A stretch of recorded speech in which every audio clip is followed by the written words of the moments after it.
Hi everyone, welcome back to my YouTube channel, and this is Lilian Herbal channel. And for today's vlog guys ay syempre magluluto tayo ng ating ulam for lunch, at ito ay ulo at saka buntot ng salmon. Nabili ko lang ito guys ng $22.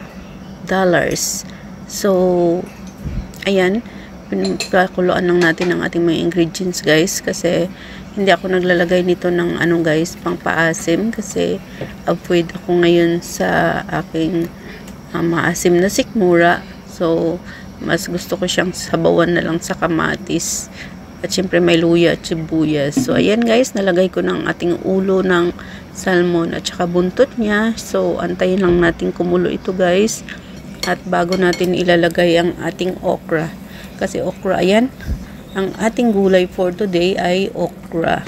So isang klaseng gulay lang ang ating ilalagay guys, kasi syempre ako lang namang isa kakain. So ayan ang ating ulam for today. 2 in 1 na guys, kasi may ulam na may gulay pa. So ayan guys, at malapit na siyang maluto guys. Ihanda nyo na ang inyong mga kanin at pagsaluhan natin ang aking ulam na niluto for today na ulo at buntot ng salmon. Thank you so much for watching. At sana'y nagustuhan nyo ito. Love you all guys.